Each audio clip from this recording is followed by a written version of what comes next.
प्रियंका और आज का हमारा टॉपिक है relative refractive index. So what is mean by relative refractive index? जब हम एक मीडियम का रिफ्रैक्टिव इंडेक्स दूसरे मीडियम के रिफ्रैक्टिव इंडेक्स के साथ कंपेयर करते हैं। Okay, relation of two refractive index of two different medium. तो यहाँ पे हमने एक मीडियम कंसीडर किया है, medium number 1 air and medium number 2 water. So ray of light जा रही है एयर से वाटर में, तो ऑब्वियस है जब एक मीडियम से दूसरे मीडियम में जाएगी तो क्या होगा बच्चों? रिफ्रैक्शन होगा। ये बेंड हो गई, इसके पाथ से अलग हो गई, it is bending towards normal, normal की तरफ बेंड हो गई, हो गया रिफ्रैक्शन।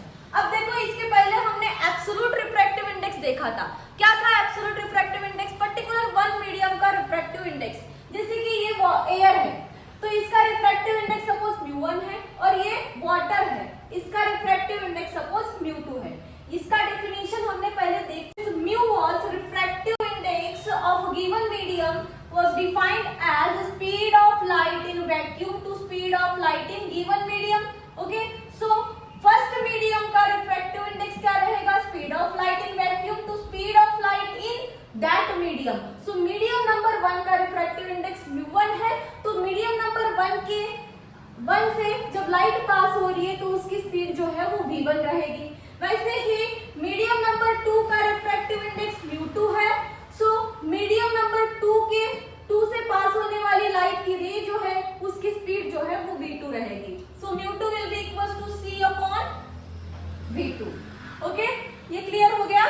रे ऑफ लाइट जा रही है मीडियम नंबर 1 से मीडियम नंबर 2 में, means refractive index of medium 2 with respect to 1। इसको कैसे पढ़ेंगे? Refractive index of medium 2 with respect to 1 is equals to refractive index of medium 2 by refractive index of medium 1। हम second medium के refractive index को first medium के refractive index से divide कर देंगे। अब इसका और एक फॉर्मूला है जो एब्सोल्यूट रिफ्रैक्टिव इंडेक्स वाली वैल्यू जिसमें पुट अप करने के बाद मिल जाएगा। अब μ2 क्या था? Speed of light in vacuum to speed of light in given medium and μ1 was speed of light in vacuum to speed of light in given medium. अब इसको सेंड कर देंगे इधर तो ये इसका रेसिप्रोकल हो जाएगा।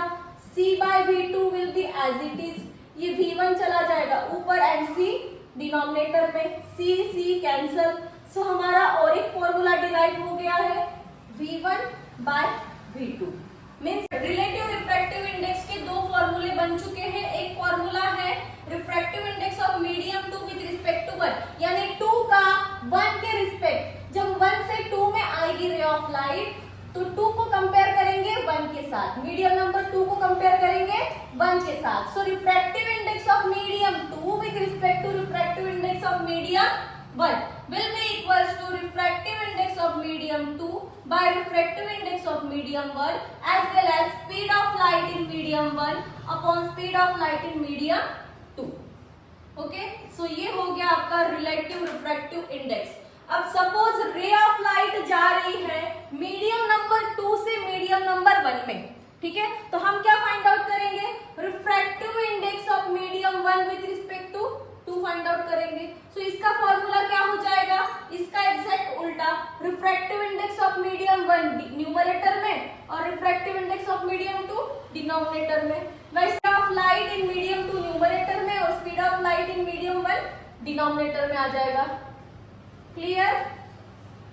तो basically refractive index, relative refractive index जब फाइंड आउट करते हैं तो हम क्या करते हैं? दो रिफ्रैक्टिव इंडेक्स को कंपेयर करते हैं, एक मीडियम का रिफ्रैक्टिव इंडेक्स दूसरे मीडियम के रिफ्रैक्टिव इंडेक्स के साथ, ठीक है? जब रिफ्रैक्टिव इंडेक्स चेंज होता है तो स्पीड ऑफ लाइट चेंज हो जाती है। जैसे कि हमको पता है एयर में स्पीड ऑफ लाइट ज्यादा रहती है एज कंपेयर टू वाटर, सो इसका रिफ्रैक्टिव इंडेक्स अलग है, इसका रिफ्रैक्टिव इंडेक्स अलग है। समझ में आया?